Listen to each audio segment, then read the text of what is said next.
Hi, my name is Alan Smith, and in this webcast I'm going to talk about the Global Azure Bootcamp racing game that we're running at the Global Azure Bootcamp in 2015.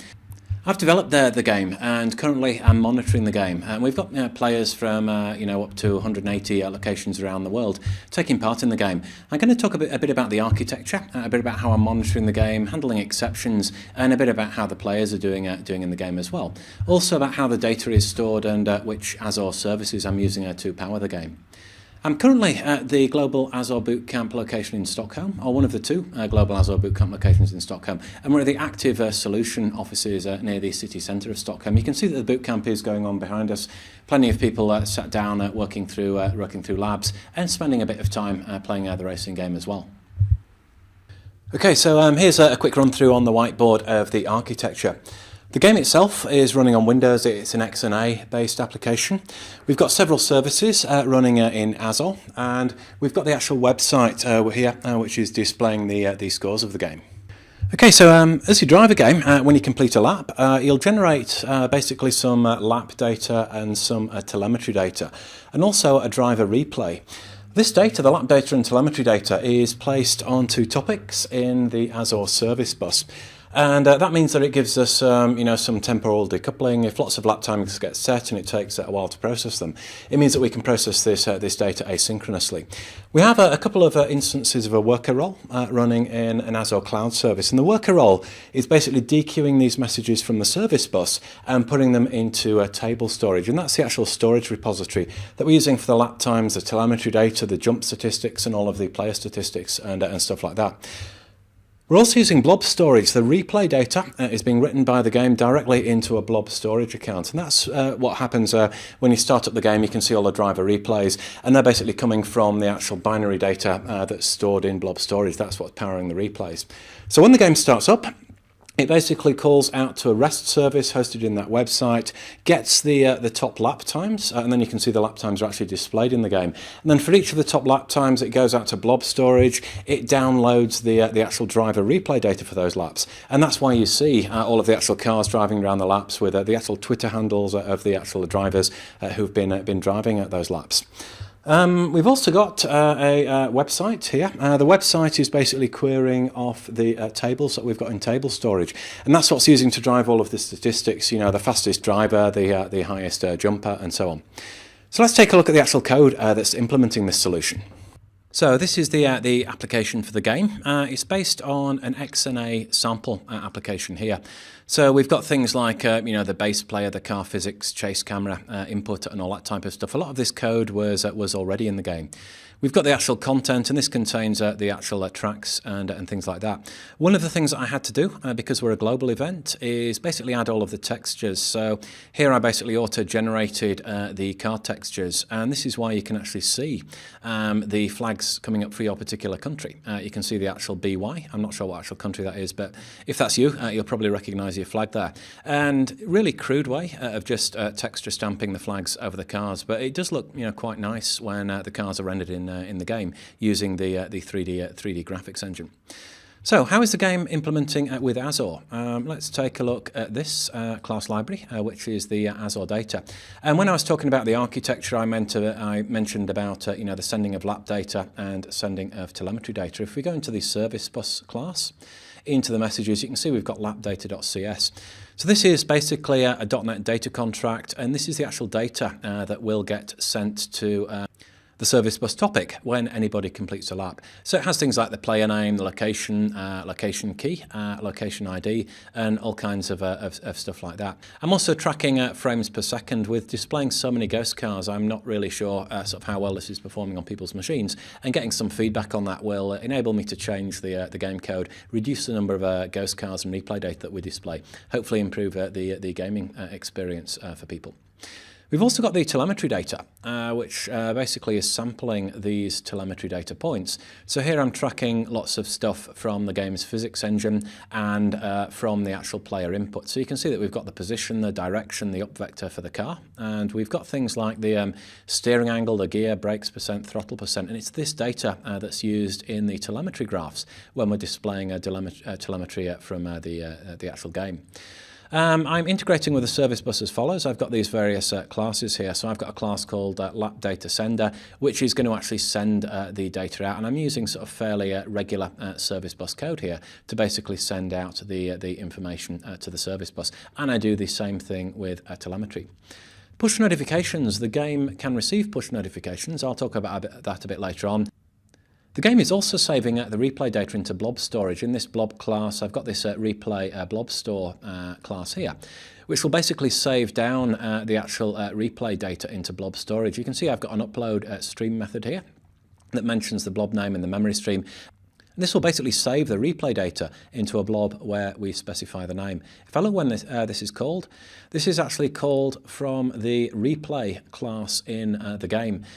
The game originally saved replay data down to the hard drive, but I've just done a slight modification here to actually save the replay data into blob storage rather than save it to the local storage, and that worked fine. We need to have unique names on this, so I'm actually generating this blob name, and what I'm doing here is getting the actual name of the track, adding .replay, and then to actually make it unique, I'm specifying the lap ID that the player has just driven.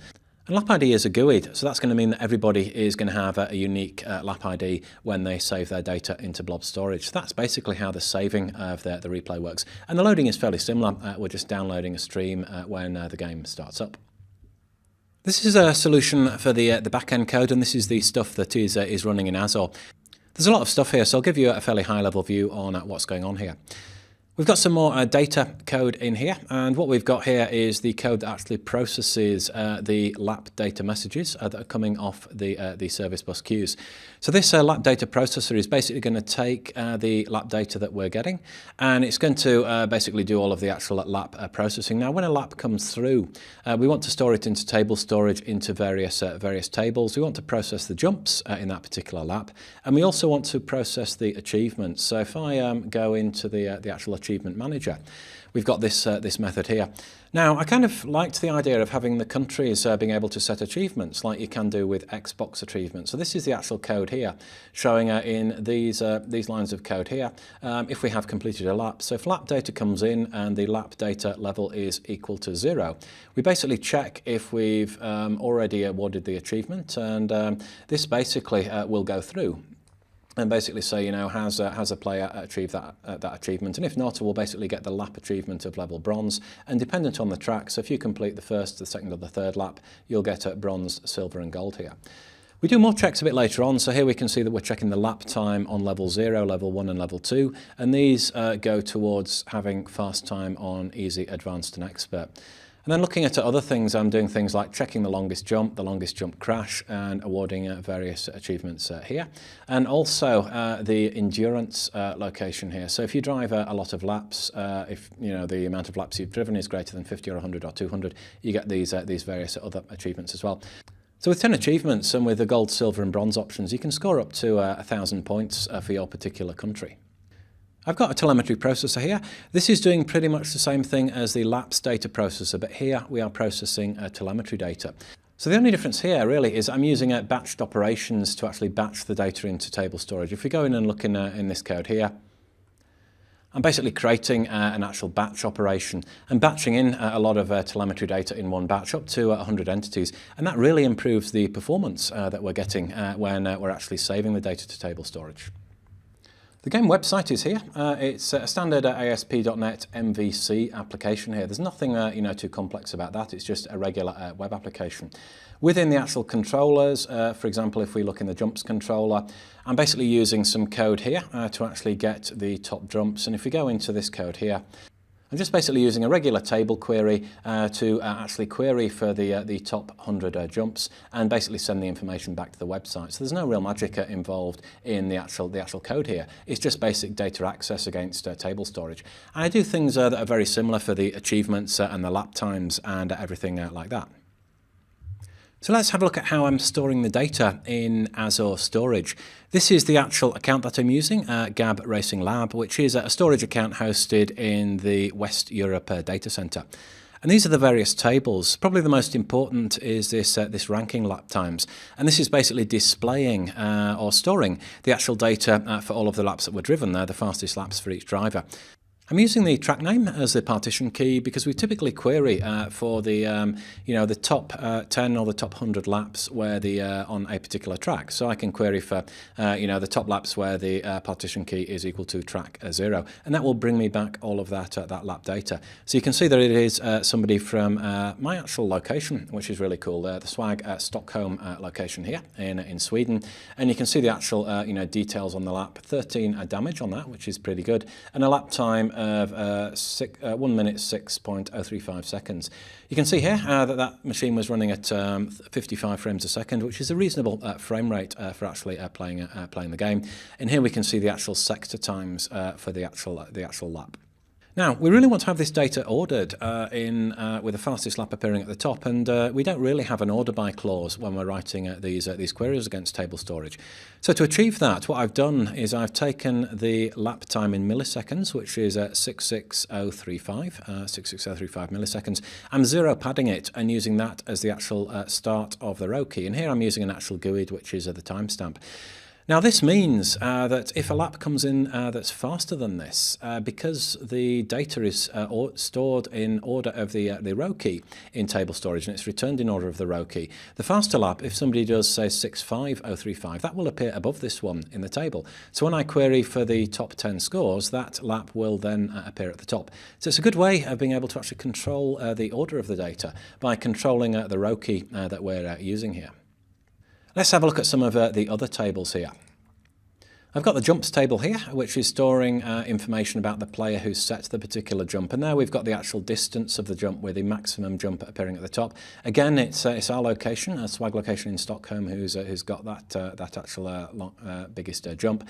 And here I'm actually using the row key. It's hard to see, but it's derived from the actual jump size. So the longer the jump, the lower the sort order of the row key. I've got a table for achievements, so when you get an achievement, we've got the data coming through here. And here I'm actually querying with a partition key being the country name.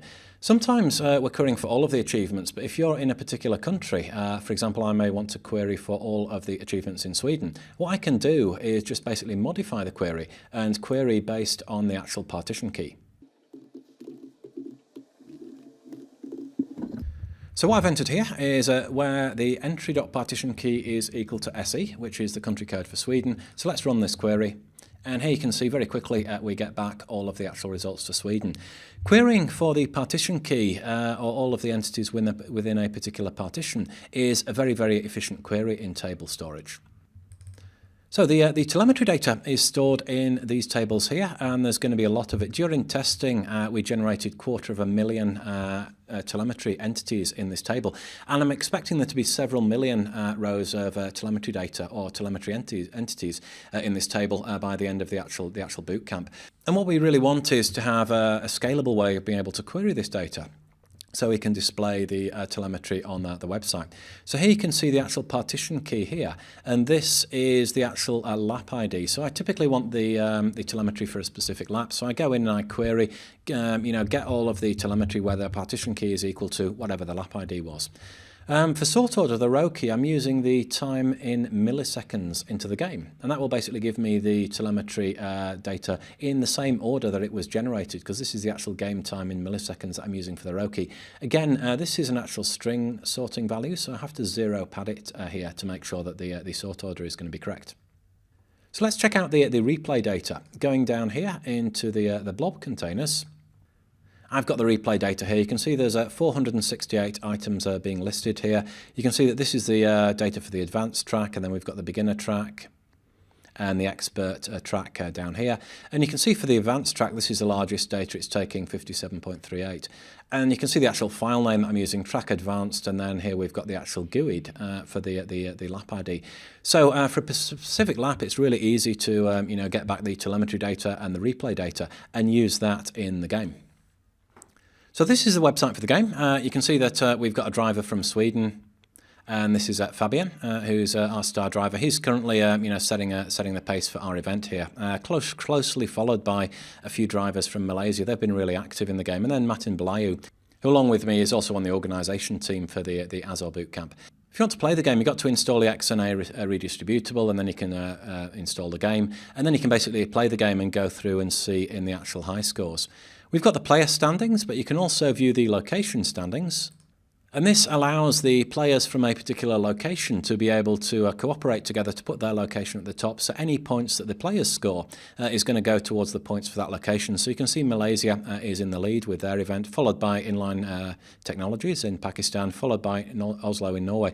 So our location, we've got some catching up to do, to get up into the actual top locations. You can see that there's quite a few locations here that are partaking in the event.